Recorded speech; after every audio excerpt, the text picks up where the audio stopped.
Chelle Johnson, welcome to the Human Capital Innovations Podcast. So excited to be here. Thank you for having me. Yeah, I'm excited too. It's great to be with you. I'm excited we're able to connect. We're both busy, and I know you have a lot of things going on. We're going to have to keep our episode today a little shorter and just short and sweet, but we're going to get right to the point. We're going to be talking about helping high achievers to create a lucrative, soulful, and abundant career path and life. As we get started, I wanted to share Chelle's bio with everybody. As a former corporate talent acquisition director and HR executive, Chelle Johnson has been coaching candidates, leaders, students, hiring managers, recruitment teams, and inclusion groups towards success for over 2 decades. She got tired of the corporate treadmill, feeling disconnected and disengaged, and launched her business in 2019 to partner with high achievers to help them reach their career goals and full potential. She specializes in working with women, people of color, and high achievers in STEM and STEAM through scientifically proven mental fitness coaching methods and a connected and genuine approach. She guides current employees and job seekers towards reaching their career goals and living their best life with wisdom and happiness. I love everything about that, Chelle. Wonderful. What a great passion. What a great focus in your career and in the work that you're doing. Before we launch into the conversation, anything else you would like to share with listeners by way of your background or personal context? Those 20 years in corporate were at companies like Lockheed Martin and Honeywell and Quest, and I'm just really blessed to bring all of that HR and talent acquisition knowledge to my clients and to your audience. Yeah, excellent, excellent. So let's really just dive right in. Helping high achievers to create a lucrative, soulful, and abundant career path and life. I love the way you frame your work. That comes directly from your framing. Why do you focus so much on high achievers? First of all, maybe we can start there. And then let's talk about the intersection of a soulful and abundant life with the lucrative aspect that you mentioned.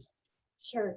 So I work with high achievers because as a high achiever, I just kept being promoted and going up and up and up. And it seemed like I was always living for other people. And I lost who I was. And so I understand that grind and that need to be very successful, but I wasn't living from a soulful perspective. I was living from everybody else's perspective because I'm a people pleaser. And so I had to do a lot of work. And you know how people have New Year's resolutions? I came up, well, there's a system where you pick one word. And my word for the past 2 years has been pause, because I'm always going. And being busy does not mean being successful. And so I had to pause, and I had to do a lot of really deep, soul-centered, heart-centered work.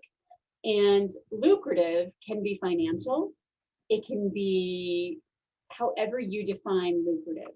And so think about that from a high achieving perspective. It's kind of like, okay, I've achieved this now. That high achievement monster, what's the next achievement? What's the next achievement? And it's almost like that song by U2, I still haven't found what I'm looking for, or what that inner critic tells so many of us, which is, I'm just not good enough. I'm not good enough to get to that level. I don't have what it takes. They're not going to listen to me. So it just left me. And from what I have found, many of my clients disillusioned as to they're living for the next achievement and they're forgetting who they are. So that's the first part of your question. Yeah. And can I just comment on that? Because the New Year's resolution piece that you were mentioning, that resonated with me years ago. At some point, I came to a similar realization. I'm a high achiever. I'm always, I don't feel like I'm like super ambitious in terms of like needing to, like, in and of myself, I don't care so much, but I see opportunities to do other things, and I just want to achieve, and I just want to do things, and I want to help people, and I want to say yes. And so I just end up finding myself in that kind of similar mode as you were describing. So years ago, I wrote an article. This was maybe 12 years ago, about New Year's resolutions. And people always talk about SMART goals. And I actually wrote an article about making unsmart goals, because the realization for me is that I need to let go. Like I don't need more goals. I don't need more stuff to motivate me. In fact, I need to, like you said, I need to pause. I need to take a breath. I need to do less.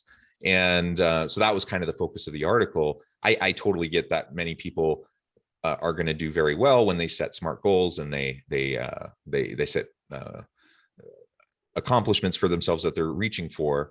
But for me and for many high achievers, we just find ourselves in that grind, right? Of just trying to constantly do more and more and never being satisfied with where we're at. And we just need to let go of that, I think, and do the, many of the things that matter can't be measured, and many of the things that can be measured don't matter. To quote the old saying, whoever said it, I don't know. No, I love that saying, and you're right. I have so many examples and stories of like what you're talking about. I didn't mean to interrupt you. So No, that's it. I think goals are great. Achieving is great. But also not getting yourself too wrapped up in achieving, especially when, like, in and of myself, I don't really care about certain things. I'm really only doing them because other people ask me to, or because I want to please them or whatever. And that's no way to live your life. Like, take hold of your life, focus on what matters to you, do those things well, and then let other stuff go and let other people have the opportunity to achieve in those other areas. that's so much easier said than done. And that's what is consistent, deep level, insightful work through what is your vision. And so I have a framework that I use with all of my clients, and it really starts with your purpose and your vision, and going deep and doing journaling and taking that time to pause. Now, that is accompanied by and aligned with mental fitness, which, when I say that, it's based on a program called Positive Intelligence, which is a 6 to 7 week program by Shazad Shamin, a #1 New York Times bestselling author and Stanford professor. And in those 7 weeks, we really look at the judge, that inner critic that plays with your brain and says, you can't do that. And hyperachiever is actually an accomplice or a saboteur, because being such a hyperachiever and doing that grind does not allow you to live holistically if that is your sole focus.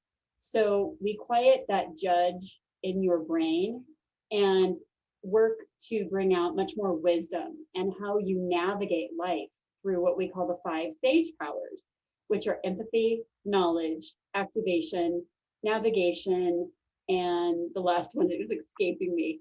But it's really looking at that pause.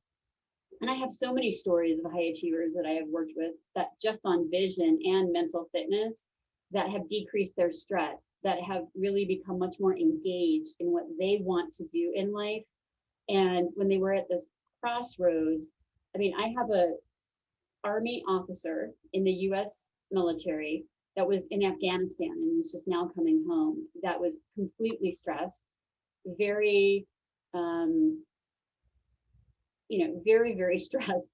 So I worked with him. We decreased that judge in his brain because he had been put in a situation that was not, that he was out of control of, if you will, and did not really want for his future. However, he accepted that, demystified and quieted that judge. And in 7 weeks, he was much less stressed, much more engaged, higher level of performance, and much more productivity, which in turn made the troops that way. And I can't come up with these stories, I mean, it's really about what is your vision, what is your mental fitness, and then what are the strategies and tactics to get you to where you want to go. And that's the framework that I use with my clients. Yeah, yeah. And you talk about lucrative. Now you're using that term in a more inclusive, holistic way than I think most people think about the word lucrative. They think in terms of money, right? That you're going to have a lucrative career path. You're going to make lots of money. And that may be the case. And we can connect that here in just a moment. But I think it leads really into the second 2 elements, which is soulful and abundance.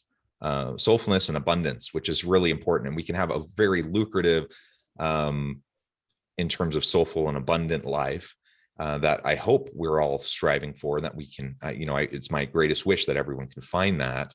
Now, often that can result in financial gain, lucrative, career in terms of money, position, power, prestige, whatever. Sometimes those are natural byproducts of when we're just living a more authentic, genuine, holistic, healthy life, and doing what we love and what our passion is, because that's where we're energized, and we're going to do our best thinking, and we're going to do our best work. But not necessarily. And many people are incredibly happy, live incredibly abundant lives, and they have almost nothing. And so disentangling that term, I think, is probably helpful for people. And just a reminder that, getting another car, a bigger house, whatever, keeping up with the Joneses isn't a recipe for fulfillment and living a life of abundance and just a healthy way of being. Things don't make that difference for us. Now, I like my toys just as much as anyone else, and I like having things that make life easier. But if I'm completely honest with myself, those usually don't really bring much actual satisfaction. The satisfaction, the fulfillment that comes is through my connectedness with those around me, through relationships. It's through doing work that actually matters, that's meaningful to me, that I feel is making a difference in the world and with those around me. Those sorts of things, that's what gives me peace. That's what gives me joy. That's what gives me satisfaction. And the stuff of life, the things, it's just not, that's not going to sustainably do anything for you. It really is about what makes you happy.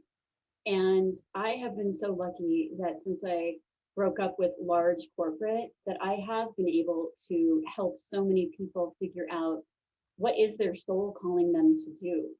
And they have become much more lucrative from a financial standpoint. I have had 2 clients in the past 2 months who have doubled their income. And my average total compensation increase right now is 31%.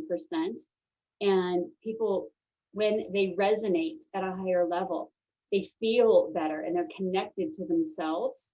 That comes across in their energy, the way that they speak, the way that they represent themselves, so that negotiation, when it does come to financial abundance, they are solving problems. They know exactly how to use that mental fitness and emotional intelligence to ask for what they're worth and for what they want.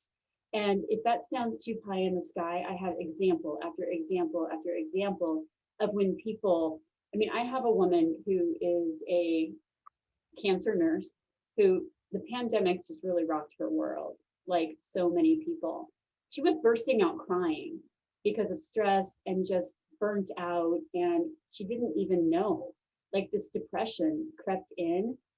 And after working with the program, the 6-week to 7-week program, coaching, purpose work, she's gone from, there's a positive intelligence score. She increased her score by 60 points, and now is brainstorming and just won an award for her productivity. And her team is loving this new person that they're seeing because she's being authentic and she's back to who she was meant to be. And I got to see her transformation. And that is the beauty of what I do. And that is why I love what I do. Yeah. And the last piece of this, perhaps before we close, is you focus on this in terms of career path, highly productive people, high achievers, to have really successful, engaging, meaningful, purposeful careers, right? But Yes. you also talk about how that connects with life and life more generally. And Totally. I think that's an incredibly important thing to zoom out on, zoom out and look at the big picture, not just we spend a ton of time at work. So it's good if you're seeking meaning and purpose and fulfillment in life, it's important to, find that at work, because we're spending more than a third, sometimes half of our waking hours, or excuse me, at more than a third or half of our total time every day, and the majority of our waking hours just at work. But life is much bigger than work. And so talk just a minute about that, and then we'll wrap up for today. Life is so much bigger than work. It's about really focusing on, for example, I am a career coach for executives and women in STEAM, but I'm also a Zumba instructor because I love to dance and I love teaching people fitness. But then I'm also, like, I do different things to fill my soul. Am I bootstrapping it as an entrepreneur? Maybe. Do I have the opportunity to grow? Yes. But if I weren't doing what I'm doing and on this path that the universe put in front of me, I would not be able to help and have that ripple effect for your listeners or for the people who work for me. So my life has become so much more lucrative, so much more rich and soulful and holistic. Do I make a lot of money teaching Zumba? No, but do I have a blast being the DJ and teaching people how to have fun and move, especially when a pandemic is happening? Yeah, because that is how you have to move. You have to do something different. And is it easy? No. You have to have positivity, consistency, and resilience and agility in order to get there. Absolutely. Thank you so much, Chelle. It's been a real pleasure talking with you today. Before we close, I just wanted to give you a chance to share with listeners how they can get connected with you, find out more about your work, your organization, the coaching that you do, et cetera, and then give us the final word on the topic for today. Awesome. Thank you. People can reach me on LinkedIn under Chelle, and it is spelled a little differently. It's Chelle Johnson. They also can reach out to me at my website, which is BESTUYOU, careeradvantage.com. And I'm also on Facebook under Best You Career Advantage. And my last tip of the day is follow your gut. If your gut is leading you to do something different and the pain of staying in a role that no longer fits you, no longer aligns with your values, if the pain of not living to your soul is greater, then it's time for you to make a change and time to amplify your awesome. Follow your gut, because what is waiting for you is way bigger and greater than you could ever have imagined. Excellent. Thank you, Chelle. I completely agree. I encourage listeners to reach out, get connected, find out more about what Chelle can do for you. And as always, I hope everyone can stay healthy and safe, that you can find meaning and purpose at work each and every day. And I hope you have a great week.